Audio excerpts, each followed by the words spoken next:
마태복음 18장 21절부터 35절까지 말씀입니다. 마태복음 18장 21절부터 35절까지 말씀, 만 달란트 빚진 자라는 제목으로 황 교사님 말씀 전해 주실 텐데요. 제가 말씀 읽고 그 다음에 주의 말씀 듣도록 하겠습니다. 그때에 베드로가 나아가 가로되 주의 형제가 내게 죄를 범하면 몇 번이나 용서하여 주리까? 7번까지 하오리까? 예수께서 가라사대 내게 이르노니 7번뿐 아니라 70번씩 7번이라도 할지니라. 이러므로 천국은 종들과 회개하려 하던 어떤 임금과 같으니 회개할 때 1만 달란트 빚진 자 하나를 데려오매 갚을 것이 없는지라. 주인이 명하여 그 몸과 처와 자식들과 모든 소유를 다 팔아 갚게 하라 한대.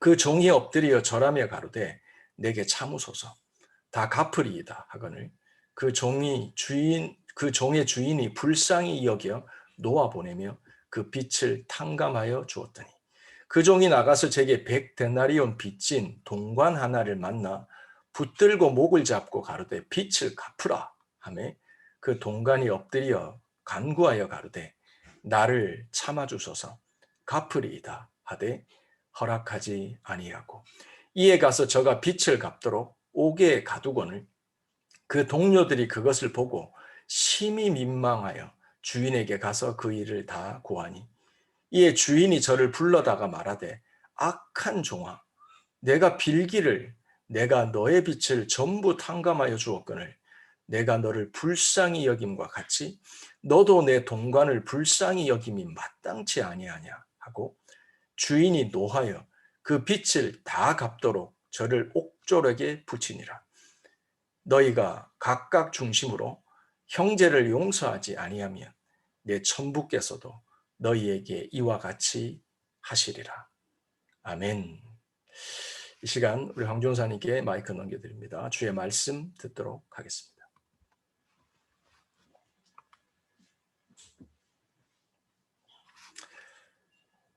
황 전사님 마이크 푸셔야 됩니다. 네, 됐습니다. 예, 저희 남성셀 모임에서 요즘 읽고 있는 성경이 사무엘 하입니다. 사무엘 하에 지금 다윗과 관련되는 여러 내용들을 보고 있는데요.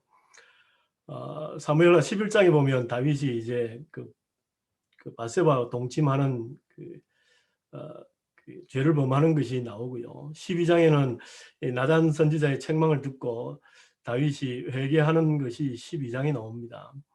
그리고 13장부터 18장까지 무려 6장에 걸쳐서 그 다윗의 아들 압살롬하고 관련되는 내용들이 기록되어 있어요. 과연 어떤 일들이 기록되었기에 그렇게 6장이나 되는 긴 내용들이 기록되어 있을까? 다윗에게 아들이 그 역대상 3장을 보면 3장 1절부터 보면 다윗 왕의 그 아들들의 이름들이 나오는데 보니까 총 19명의 아들이 있었습니다. 근데 그 중에 이제 압살롬이라고 하는 아들은 세 번째 아들입니다. 그리고 압살롬에게 여동생이 있었죠. 그런데 그 첫 번째 아들 그 암논이라고 하는 아들이 있었습니다. 그 아들은 압살롬하고는 배다른 형제, 그러니까 어머니가 서로 다른 그러한 형이었죠. 근데 이 첫 번째 아들의 암논이 그 압살롬의 여동생 다말을 짝사랑하게 되죠. 그래서 결국에는 그 다말을 겁탈하게 되고 동침한 후에 그 사랑했던 마음이 급속하게 식어가지고 이제 여동생을 쫓아버리게 되죠. 그러자 여동생은 자기 옷을 찢고 죄를 뒤집어 쓰고 통곡하게 되는 사건이 벌어지게 됩니다.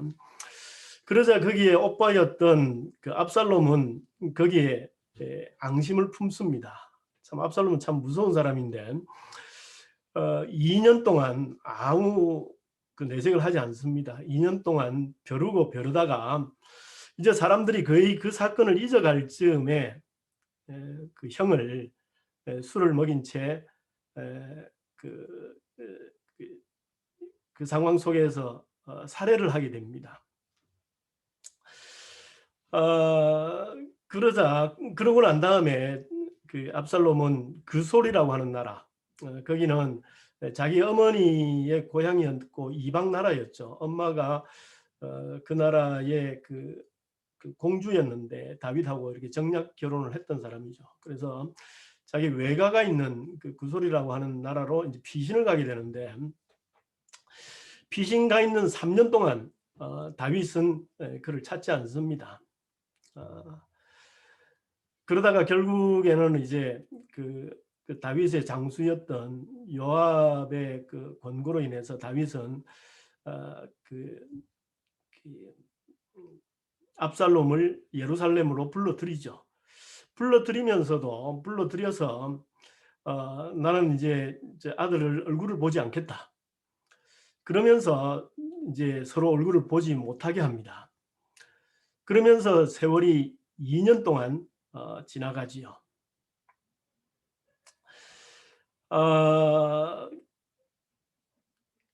그러자 압살롬의 마음은 굉장히 상한 것 같습니다. 그래서 2년 동안 자기가 아버지 얼굴을 보지 못하게 되니까 4년 동안 치밀하게 준비를 합니다. 그래서 백성의 마음들을, 성경을 보니까 백성들의 마음을 훔쳤다라고 되어 있는데, 백성들의 마음이 자기에게 돌아오게 해서 결국은 4년 뒤에 반역을 일으켜서 나라를 차지하려고 하게 되죠. 그 다윗은 급하게 성을 버리고 도망을 치는 신세가 되었고요. 우여곡절 끝에 결국 다윗의 장수였던 요압이 그 압살롬을 죽이게 되고 다윗은 다시 성으로 돌아오게 되는 사건이 기록되어 있습니다.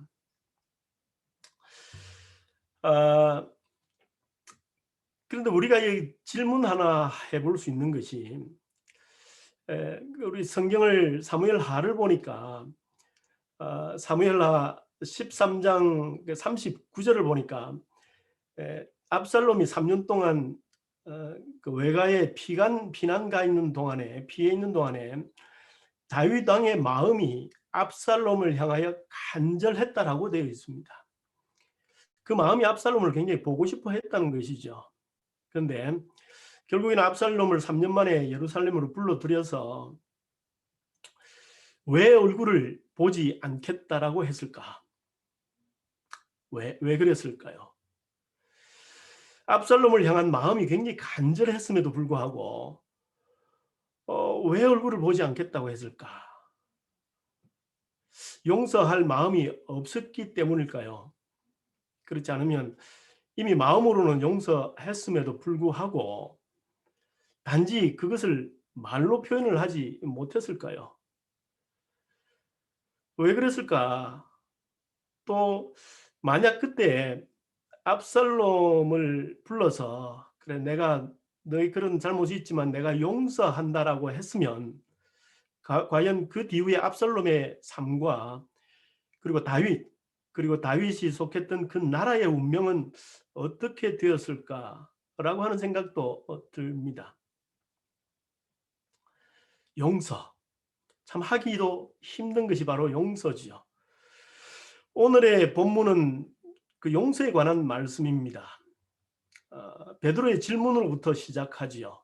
우리 성경을 다시 한번 보도록 하십시다. 마태복음 18장 21절, 베드로의 질문으로부터 시작이 됩니다. 21절, 그때 베드로가 나와 이르되 주의 형제가 내게 죄를 범하면 몇 번이나 용서하여 주리이까? 7번까지 하리이까? 그 당시에 랍비들은 사람들에게 용서를 3번 해라, 3번까지 용서하라라고 했습니다. 그런데 베드로는 몇 번 용서해야 됩니까? 7번까지 할까요? 이렇게 물어볼 때는 예수님께서 아마 칭찬을 해 주실 것이다. 3번이 아니라 7번까지 용서하겠다고 하는 것은 참 잘하는 일 아닌가, 이렇게 생각했을 겁니다. 그런데 예수님의 대답은 의외였습니다. 어떻게 합니까? 7번뿐 아니라 7번을 70번까지라도 하라라고 말씀을 하시는 거예요.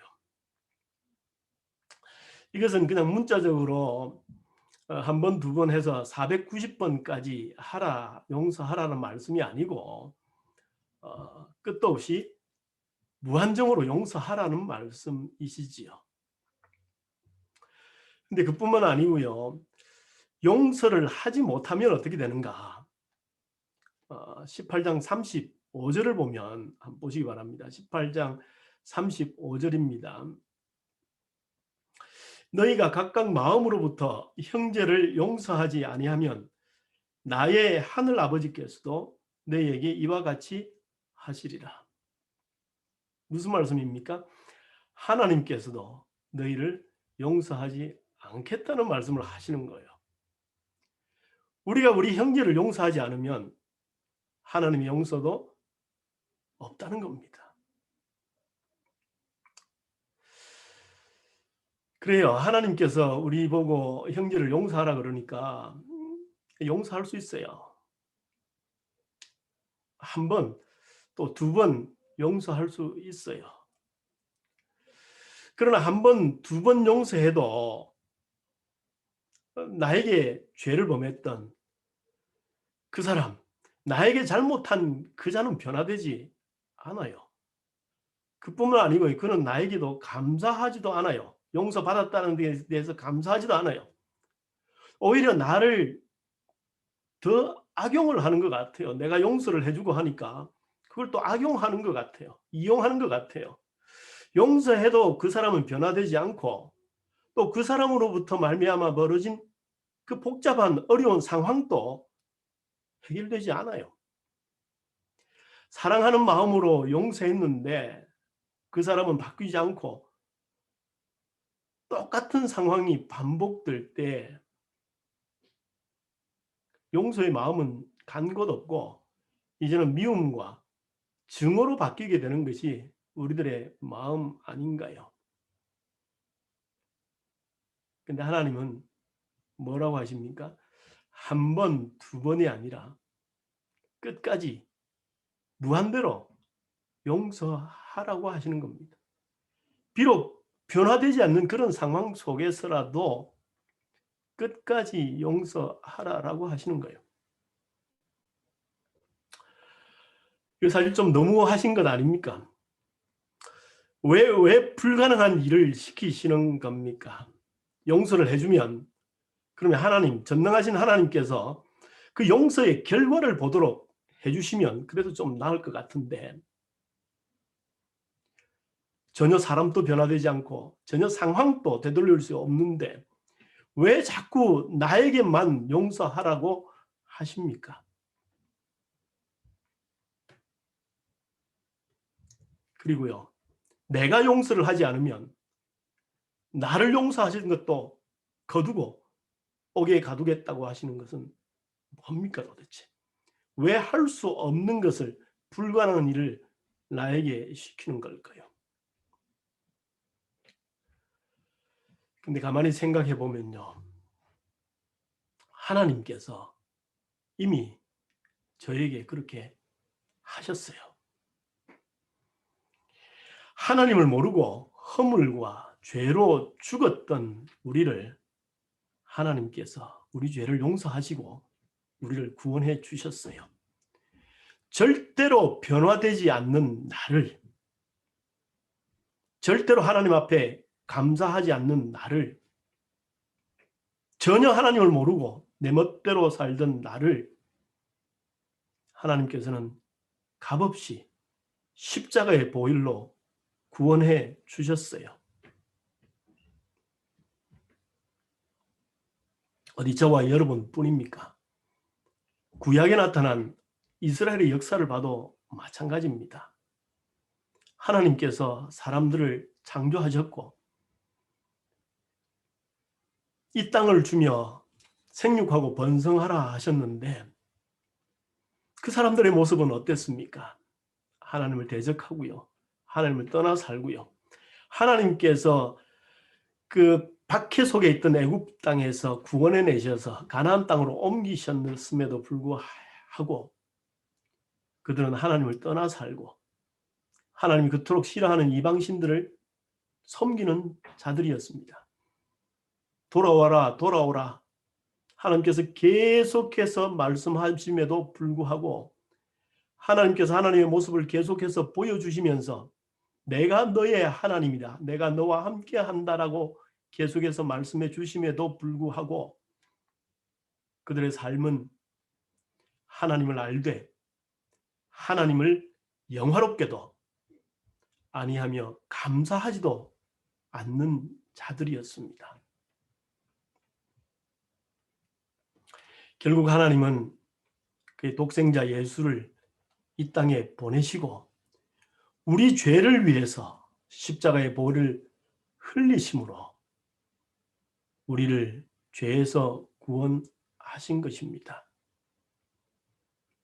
예수님께서 최후의 만찬 때에 제자들에게 떡과 포도주를 나누시면서 하시는 말씀이 있죠.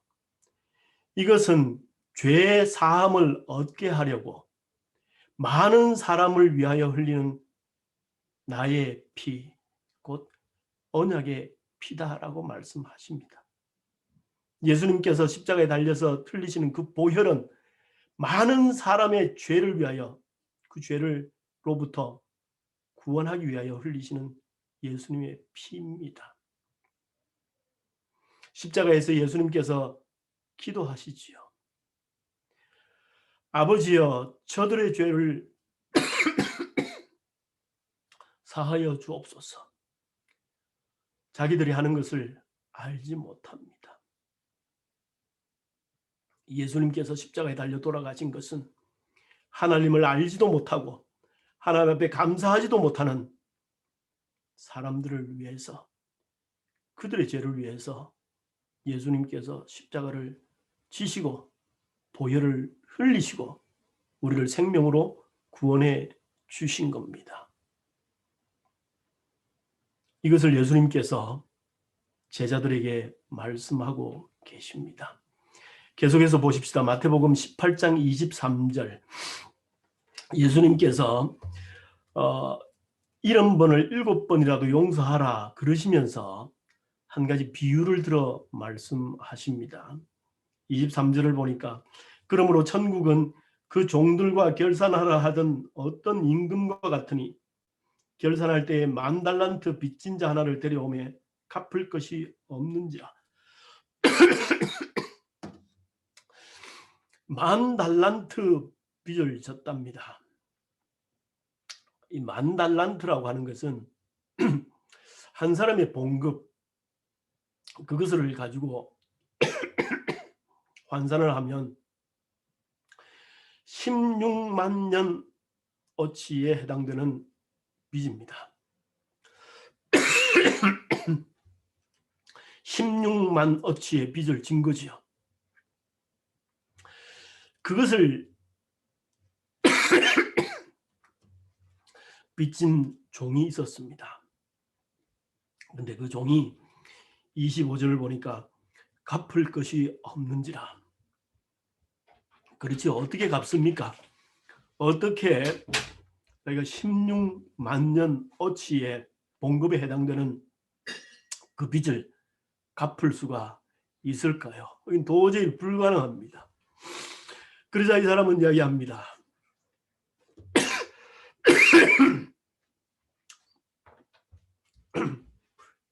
고맙습니다.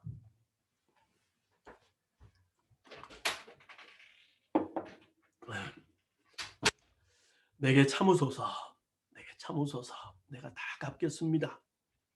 그러다 27절을 보니까 주인이 불쌍히 여겨 놓아 보내며 그 빚을 탕감하여 주었더니, 불쌍히 여기셨습니다. 아무리 노력해도 되지 않는 그 빚을 주인이 탕감하여 준 거지요. 도저히 갚을 수 없는 자 불쌍히 여기시고 탕감하여 주신 거지요. 그것은 그가 무엇을 잘했기 때문이 아니라, 그가 어떤 노력을 했기 때문이 아니라 거저 주신 은혜의 선물입니다. 그를 불쌍히 여기셨기 때문에 탕감하여 주신 거지요. 하나님의 은혜입니다. 그래서 우리가 로마서 5장 8절을 보면 이런 말씀을 하시죠. 우리가 아직 죄인 되었을 때에 그리스도께서 우리를 위하여 죽으심으로 하나님께서 우리에 대한 자기의 사랑을 확증하셨느니라. 언제 하나님의 사랑을 확증하셨다고요? 우리가 아직 죄인 되었을 때예요. 우리가 여전히 변화되지 않고 죄인으로 있을 때에 하나님께서 그리스도의 십자가로 우리를 구원해 주신 겁니다. 1만 달란트의 빚을 탕감해 주신 겁니다. 왜? 불쌍히 여기셨기 때문이죠. 에베소서 2장 3절에서 6절까지의 말씀 또 보십시다. 에베소서 2장 3절에서 6절까지 말씀입니다. 에베소서 2장 3절에서 6절. 전에는 우리도 다 그 가운데서 우리의 육체의 욕심을 따라 지내며 육체와 마음에 원하는 것을 하여 다른 이들과 같이 본질상 진노의 자녀였더니 긍휼이 풍성하신 하나님이 우리를 사랑하신 그 큰 사랑을 인하여 허물로 죽은 우리를 그리스도와 함께 살리셨고, 그 다음 주목하시기 바랍니다. 너희는 은혜로 구원을 얻은 것이라. 아멘. 허물로 죽을 수밖에 없는 우리를 예수 그리스도께서 우리에게 은혜를 더하셔서 그 은혜로 구원을 얻은 것이죠. 6절 또 함께 일으키사 그리스도 예수 안에서 함께 하늘에 앉히시니. 아멘. 우리는 죄로 말미암아 죽을 수밖에 없는 자지만 하나님께서 우리를 사랑하사 우리에게 은혜의 선물을 주신 겁니다. 우리는 바로 1만 달란트를 탕감받은 자들이 바로 우리들입니다. 그러자 그 사람이 어떻게 합니까? 28절을 보니까 마태복음 18장 28절입니다. 그 종이 나가서 자기에게 100데나리온 빚진 동료 한 사람을 만나 붙들어 목을 잡고 이르되 빚을 갚으라 하네. 자신은 1만 달란트를 탕감받았음에도 불구하고 나가서 자기에게 빚진 동료, 그것도 많지도 않습니다. 100데나리온, 100일분의 봉급에 해당되는 빚이죠. 크다면 크다고도 할 수 있겠습니다만 자기가 탕감받은 1만 달란트에 비하면 너무나 작은 빚이죠.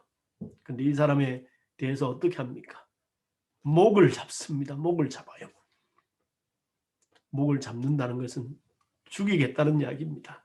그 정도의 위협을 하는 겁니다. 동료가 엎드려 간구합니다.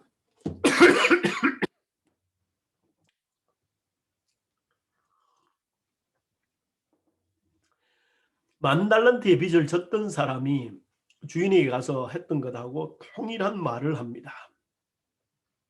엎드려 간구하여 이르되 나에게 참아주소서 갚겠습니다. 자기가 임금이었던 주인에게 했던 말을 똑같이 동료가 자기에게 하고 있는 겁니다. 그러자 자기는 허락하지 아니하고 그가 빚을 갚도록 옥에 가두어 버립니다. 그러자 주인도 33절 보니까 내가 너를 불쌍히 여김과 같이 너도 내 동료를 불쌍히 여김이 마땅하지 아니하냐. 주인이 노하여 그 빚을 다 갚도록 그를 옥졸들에게 넘기니라. 그러면서 하시는 말씀이 너희가 각각 마음으로부터 형제를 용서하지 아니하면 나의 하늘 아버지께서도 너희에게 이와 같이 하시리라. 자, 이것이 오늘 본문의 말씀입니다. 용서에 관해서 예수님께서 제자들에게 하시는 말씀입니다. 세 가지를 생각해 보겠습니다. 첫째, 우리는 왜 용서해야 합니까?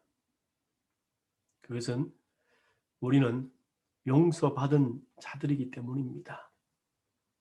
우리는 수고도 하지 아니하고 노력도 하지 않았는데 우리를 불쌍히 여기신 주인이 우리의 빚을 탕감해 주셨기 때문입니다. 우리를 용서해 주셨기 때문에, 우리는 용서받은 자이기 때문에 성경은 말합니다. 너희도 용서하는 것이 마땅하지 아니하냐. 우리가 용서하는 것은 바로 우리가 해야 될 마땅한 일인 겁니다. 자, 그러면 두 번째, 우리는 어떻게 용서할 수 있는가? 우리가 용서받았기 때문에 우리는 용서해야 돼. 그렇죠.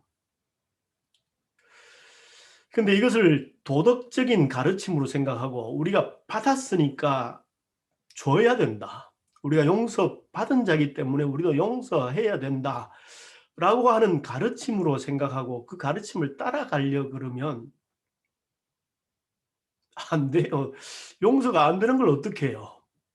용서를 아무리 하려고 해도 용서를 받을 저 사람이 바뀌지 않고 용서 때문에 흥크러진 나의 인생, 나의 모든 복잡한 환경들은 돌릴 수가 없는데 아무리 용서하더라도 되지 않는데 점점 내 마음은 용서로부터 멀어져 가고 점점 미움과 증오로 바뀌어가고 있는데 어떻게 용서가 되지요? 아무리 노력해도 되지 않는 것이 용서인데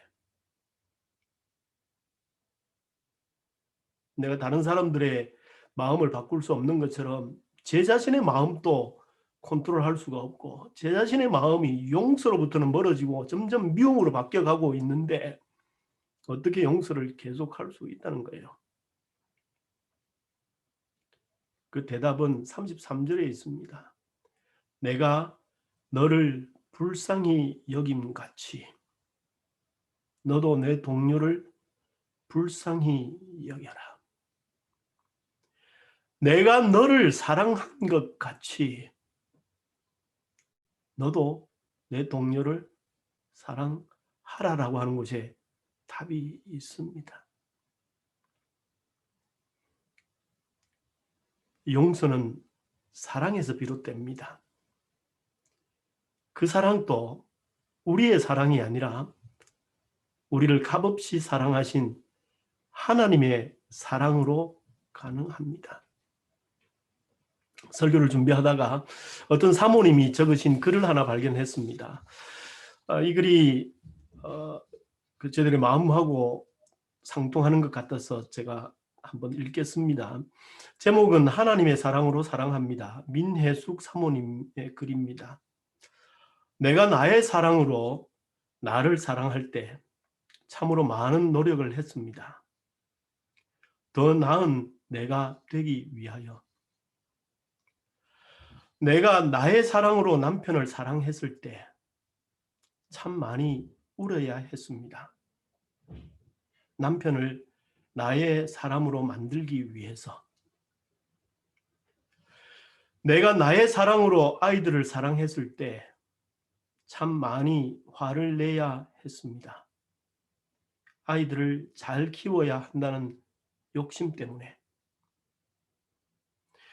내가 나의 사랑으로 이웃을 사랑했을 때 참 많이 참아야 했습니다. 그들을 사랑해야 한다는 윤리 때문에. 이제는 하나님의 사랑으로 사랑합니다. 더 큰 사랑으로 사랑을 하니 사랑하는 일이 쉬워졌습니다. 사랑하는 일이 기쁨이 됩니다. 사랑하는 일이 감사가 넘칩니다.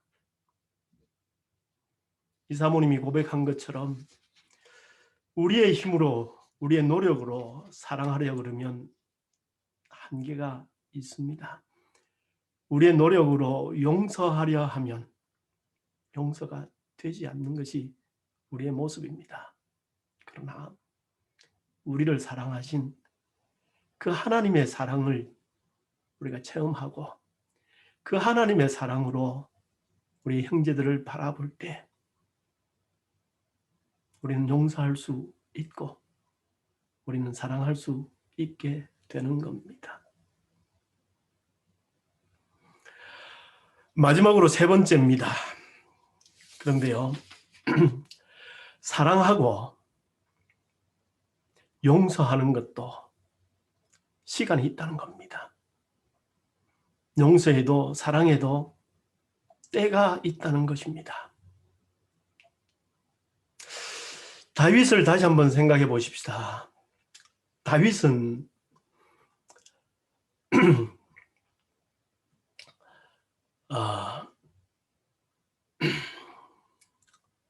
외가에 피난가 있던 숨어 있던 그 압살롬을 3년 만에 부르기는 부릅니다. 그러나 2년 동안 얼굴을 보지 않습니다. 그러자 4년 동안 준비해서 압살롬이 결국은 반역을 하고 자기 아버지를 죽이고 자기가 왕이 되려고 하는 시도를 하게 됩니다. 그러자 아들을 피해서 도망갔던 다윗, 결국에는 압살롬이 죽게 되죠. 압살롬이 죽었다는 소식을 듣고 다윗은 어떻게 합니까?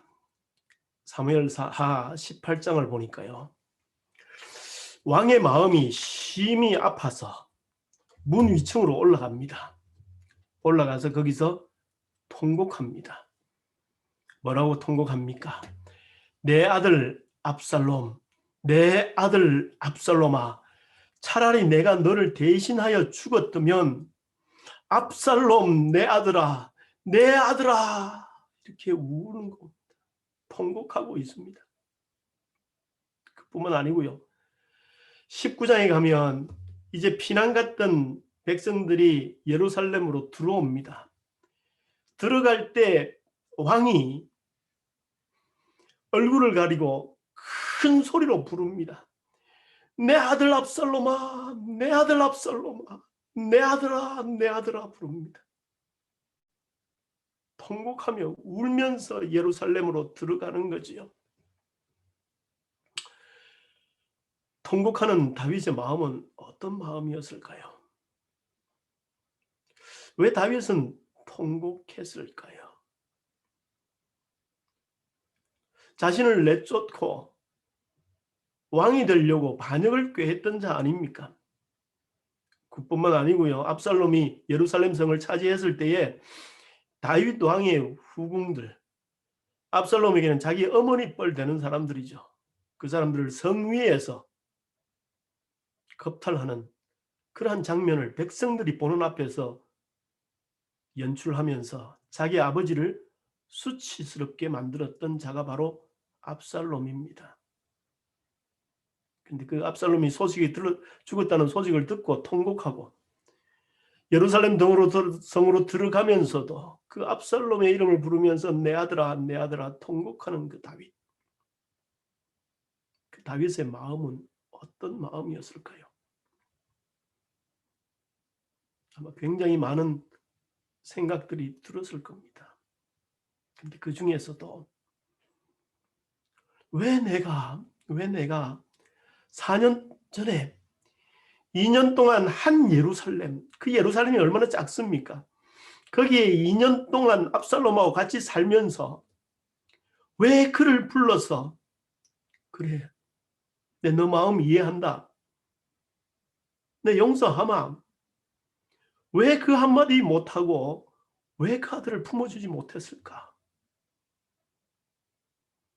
왜 그랬을까라고 하는 회한이 다윗의 마음 있었지 않았을까요? 다윗은 그 기회를 놓친 겁니다. 아마 그것이 너무 가슴 아파서 내 아들아, 내 아들아, 압살롬아 하면서 통곡하면서 울면서 소리 지르며 예루살렘으로 들어가야 했던 다윗은 아니었을까요? 여러분이 잘 아시는 그 이어령 교수님이 계시죠. 그분은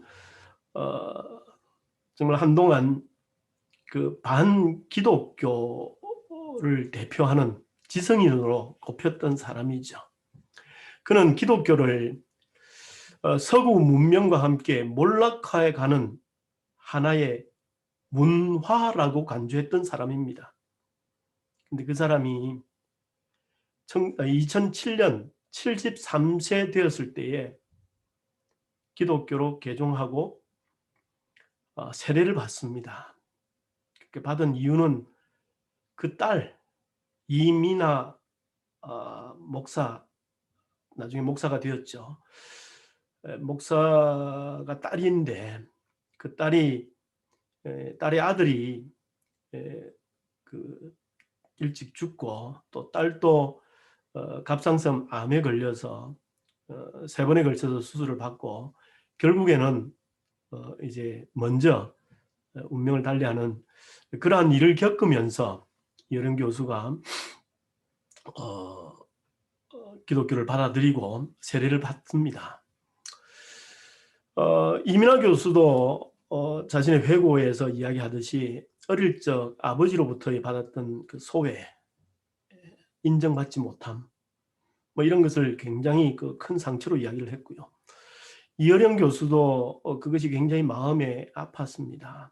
그래서 그 따님이 죽고 난 다음 3년 뒤에 그 딸과 그 딸의 그 자랐던 그 모든 것을 회고하면서 그 딸에게 보내는 굿나잇 키스라고 하는 책을 내었습니다. 거기에 보면 이제 딸이 그 자기가 굉장히 그 평론가로서 글쓰기에 바쁘고 이렇게 이제 서재에 있을 때 딸이 이제 아주 어렸을 때에 이제 굿나잇 하면서 이제 찾아왔을 때에 나는 바빠 하면서 이렇게 외면했던 것을 기억을 하면서 적었던 글이 있습니다. 제가 한번 읽어보겠습니다. 만일 지금 나에게 그 30초의 시간이 주어진다면 하나님이 그런 기적을 베풀어 주신다면 그래 미나야 딱 한 번만이라도 좋다. 낡은 비디오 테이프를 되감듯이 그때의 옛날로 돌아가자. 나는 그때처럼 글을 쓸 것이고 너는 엄마가 사준 레이스 달린 하얀 잠옷을 입거라. 그리고 아주 힘차게 서재 문을 열고 아빠 굿나잇 하고 외치는 거다. 약속한다. 이번에는 머뭇거리며 서 있지 않아도 된다. 나는 글 쓰던 펜을 내려놓고 일담한 책장을 덮고 두 팔을 활짝 편다. 너는 달려와 내 가슴에 안긴다. 내 키만큼 천장에 다다를 만큼 널 높이 들어 올리고 졸음이 온 너의 눈, 상기된 너의 뺨 위에 굿나잇 키스를 하는 거다.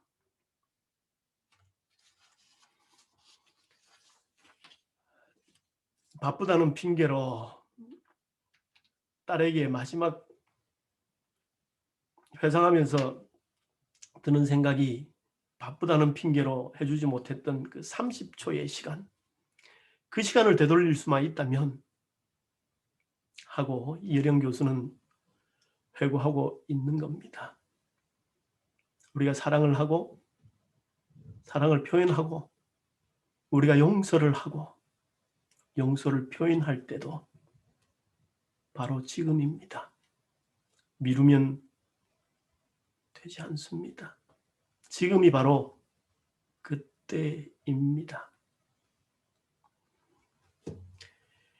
용서할 사람이 있습니까? 용서할 마음이 없는데요. 비록 용서하기 힘들더라도 우리는 용서해야 합니다. 그분께서 하나님께서 우리를 용서하셨기에 우리는 용서해야 하고 하나님께서 사랑으로 우리를 불쌍히 여기시고 우리의 빚을 탕감해 주셨기에 우리도 그 하나님의 사랑으로 용서할 수 있는 겁니다.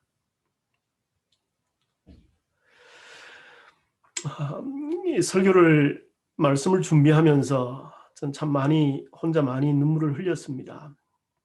왜냐하면 제가 용서해야 할 사람이 있는데 용서하지 못하는 저의 마음이 안타까워서 그런 것이 아닙니다. 저는 용서해야 될 사람이 아니라 용서받아야 할 사람임을 많이 깨달았기 때문입니다.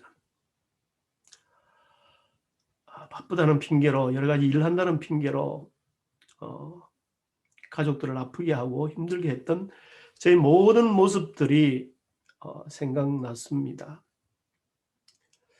용서를 구해야 하는 자, 용서받아야 할 자가 바로 나임을 깨닫게 되었습니다. 설교 마친 뒤 아내와 자녀들에게 용서를 구하려야 합니다. 그런데요, 다시 생각해 보면 참 우리에게 용서라고 하는 말은 어울리지 않습니다. 우리는 용서할 수도 없고요. 또 용서받을 자격도 없는 자들 아닙니까? 근데요, 하나님께서는 그러한 저를 통해서 용서라고 하는 것을 말씀하게 하시는 것이고요. 또 우리가 용서라고 하는 것을 깨닫고 비록 되지는 않지만 용서해야겠다는 마음을 가지는 것도, 또 비록 용서가 힘들지만 그래도 한 번, 두 번 용서하려고 하는 마음을 가지는 것도 또 그가 하나님의 은혜 아닙니까? 하나님께서 우리를 로 하여금 용서를 알게 하셨습니다. 그리고 하나님께서 용서할 수 없는 자, 용서받을 수도 없고 할 수도 없는 우리에게 우리가 감당할 수 없는 크신 은혜로 우리를 용서해 주셨습니다. 그래서 비록 우리는 용서할 수도 없고 받을 수도 없는 자지만 우리의 입술로 용서를 이야기하고 오늘도 용서를 향해서 걸어갈 수 있는 저희들이 된 겁니다. 그것이 바로 하나님의 은혜 아닙니까? 오늘 여러분 같이 우리 하나님 앞에 기도하십시다. 하나님, 나의 마음속에 억누르고 있는 용서해야 될 대상은 누굽니까? 하나님, 용서하고 싶은데 또 용서해야 하는데 용서하지 못하도록 붙잡고 있는 것은 무엇입니까? 하나님, 우리가 의지하는 것은 하나님의 사랑밖에 없습니다. 나를 위해 그 보혈을 흘려주셨던 그 하나님의 은혜의 사랑, 그 용서가 아니면 우리는 할 수가 없는 자들입니다.